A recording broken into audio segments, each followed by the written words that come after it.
Hey guys, today it is my entry for Noodle November 2024, and of course I've done something a little bit different. Let's go and see what I've done this time.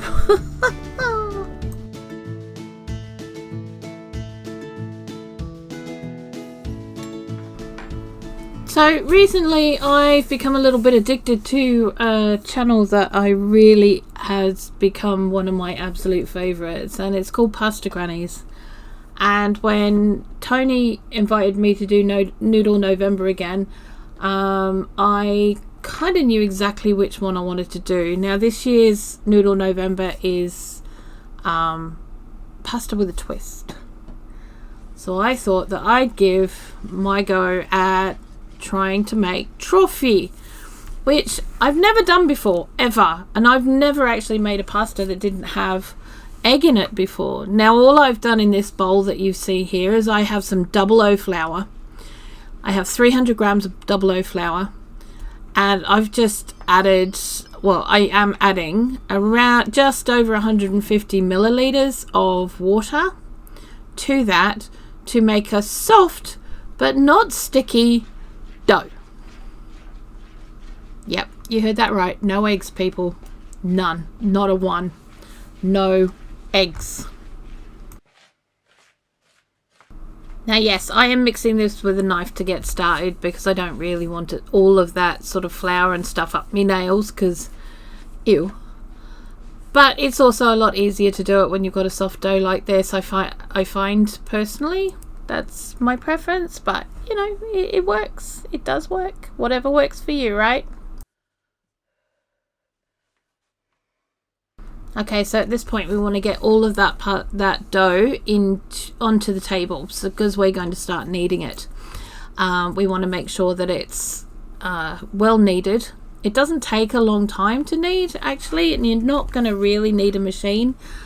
I'm not someone who can do a lot of physical work when it comes to kneading bread and kneading dough and things, so I tend to sit and do this.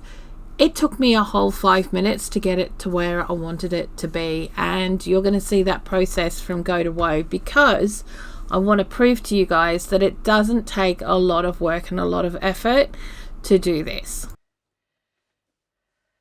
So while I'm kneading this, just to get it to where it needs to be, okay, I'm going to give you a little bit of housekeeping about the Noodle November 2024 collaboration.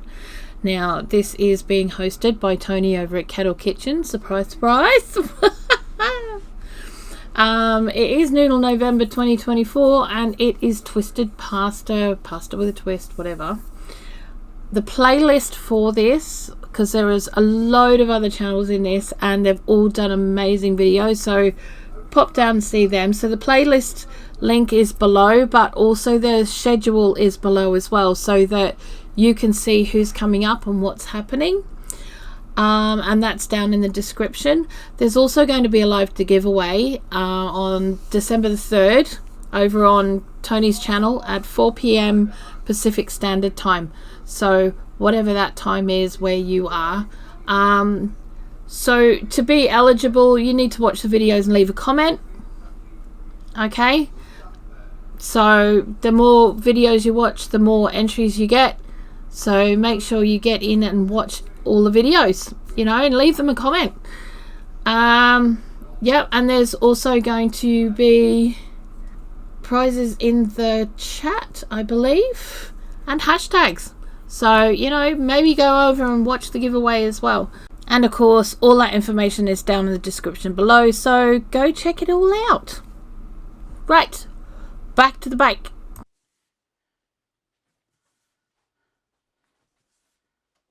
So when it comes to kneading this dough, you want to get it to a point where it's no longer lumpy like it is there. You can see that there's some craters and stuff in the surface. You want all of those to have smoothed out. And honestly, it really doesn't take very long at all.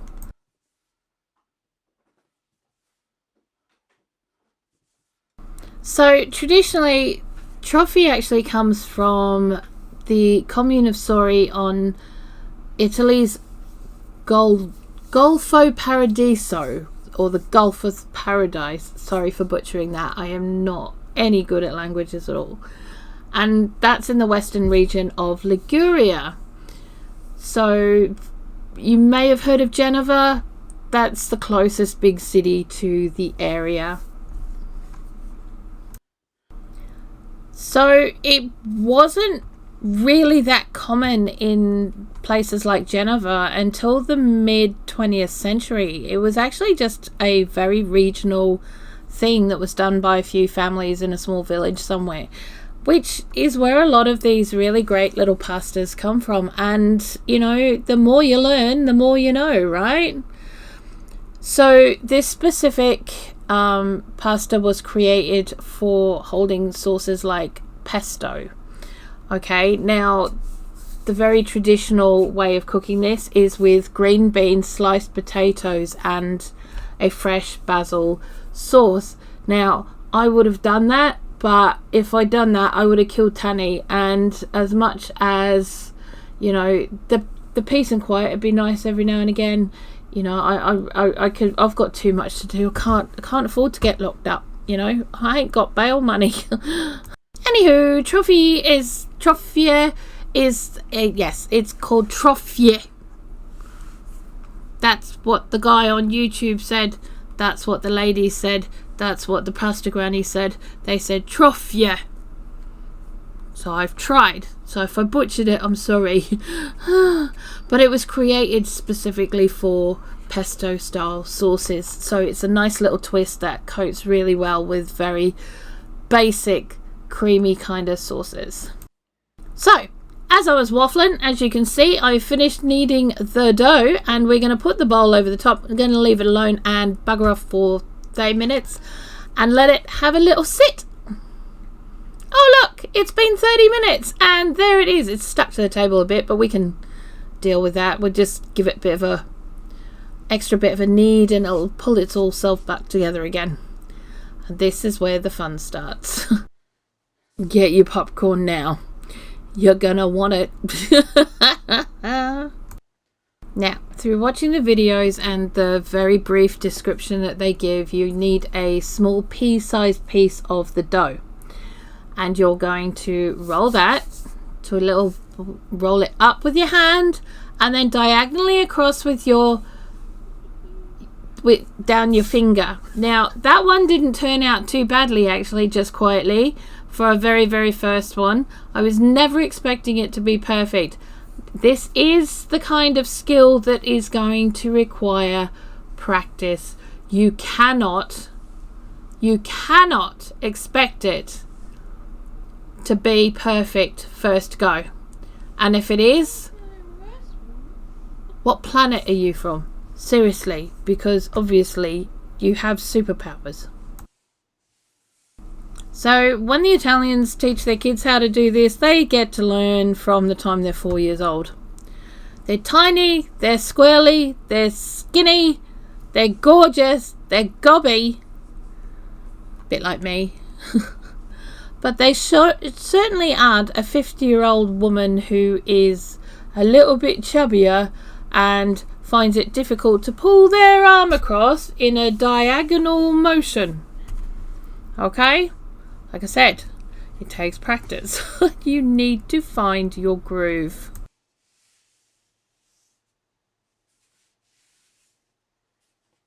What I really love about learning skills like this is that you can stick a movie on and chill in front of it and just do what you're doing. And it's not going to cost you a lot of money. It's 300 grams of 00 flour and some hot water from the kettle, from the just boiled kettle. It's not exactly £100 worth of best beef. Do you know what I mean? This is really basic stuff that you can keep going and keep learning and keep practicing whenever you want to, as long as you've got that flour in the house. The other thing is as well, it doesn't matter if they're not exactly perfect. It really doesn't. I mean, they're still around about the same right kind of size of the fully done, properly done ones.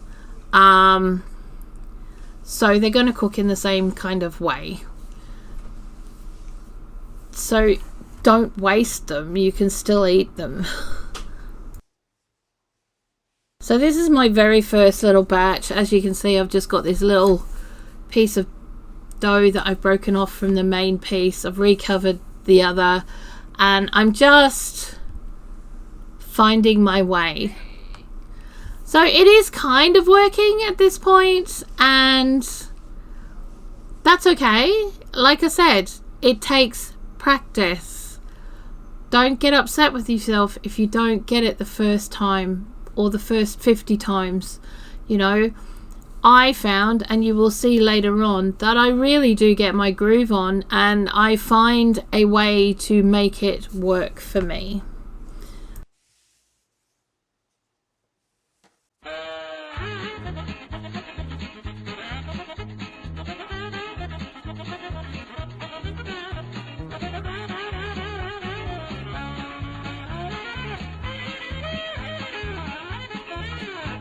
So these are my first little twisty worms of Trofie. Yeah, they're not great, but you know, but I found a way. Now watch this. Moment you will see the actual moment when I finally figured it out. I've got it, I figured it out. Oh, I'm chuffed. It's just making sure that you can get it in that direction every time. Yep, got it.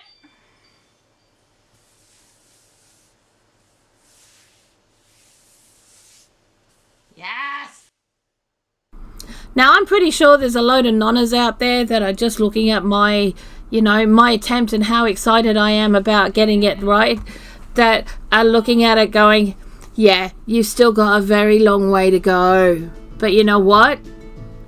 I feel like I've got there, and I've got there in such a way as I can now progress and look at getting them really good. Now, as you can see, I'm doing a slow-mo here. I want you guys to see the action I'm using for how it pulls out on the side. Ta-da! And let's do that again. You push your hand up, push the ball right up into your palm and pull back down diagonally or across your body to get that spiral. It sounds like it's that easy, but honestly, it's finding the way that you can do that for you. Now, I'm not a little girl. I'm not a skinny thing by any means. So I had to find a way to do it, and that meant I had to pull it from the right to the left across the table rather than diagonally across my body, which is fine. You find the way that works for you, but it's definitely, you have to pull that across or diagonally from yourself to get the spiral. So I went ahead and I finished making half of the dough that we had. I'm saving the rest in the fridge for tomorrow because I want to have a play with it off camera. So before I move these to go into the boiling hot pot of water in the kitchen, I'm going to sprinkle them with a little bit of the double O flour just to make sure they don't stick to each other. It is a very, very soft dough, and the last thing we want is them to stick. So we're just making sure they're very, very lightly dusted. Not coated. I wouldn't say coated, I would say dusted with the flour. So then they shouldn't stick to each other. They should be kept fairly loose, and we can stick them in the bowl and straight into the kitchen. Yahoo! I'm excited. I am excited. I love doing this. So this is my very, very first batch of Trofie that I have made. There's some good ones, bad ones, middling ones, all sorts. But like I said, it's my very first time making it, and it's never going to be perfect. That's one of the things that I really love about making my own things like this, is that it's not perfect. It doesn't have to be perfect. Now you want to make sure that your water is boiling hot. We had this boiling, as you can see, it's actually sunk down. Tanny had to turn the water down, so it is boiling, which is fine. But you just put your Trofie in the water. I gave mine a little bit of a stir because I wanted to make sure that they weren't going to clump together, just double checking that they weren't going to clump together or stick or anything like that. And I let them cook until they floated to the surface. And then once they'd floated to the surface, I gave them 3 minutes. And I honestly, I might next time give them another 30 seconds, if that. Now, if you're going to be, at this point, once they've all floated to the top and you've cooked them for 2-3 minutes, you're going to want to strain them off, and then we're going to put them back in the pot and we're going to add our sauce. So just give them a couple of minutes just to get that nice al dente fresh pasta flavor texture. Yum yum yum. And off to get them drained now, and boosh! Magic of television. Drained, back in the pot, in with the sauce. Now I haven't made a posh sauce here, I've done nothing fancy. I've just used a jar of char grilled vegetable pesto. Now the reason that I have not used my own fresh basil pesto is, for those of you who don't know, Tanny is very allergic to garlic, and basil pesto has a lot of garlic in it, and raw garlic, so it's not even cooked garlic, so that would have much more effect on him, and I'm not willing to do that. I wanted him to try this. I really did. So then you just toss it through the sauce and it's really ready. That's all you do. I've seen lots of different videos that have got lots of different sauces to go with it, but most of the sauces are very basic sauces. There's nothing very chunky in them. It's just about coating the pasta. It's about the pasta, it's not about the sauce when you make these. So these actually got Tanny's 2 thumbs up. Now if you try these, guys, please do let me know. Email me your pictures. I can't wait to see what you guys have come up with. And if you've really enjoyed this video, please do give it a thumbs up, subscribe to the channel, and yeah, leave a comment down below. I would love to hear from you guys. So until next time, see you later. Bye.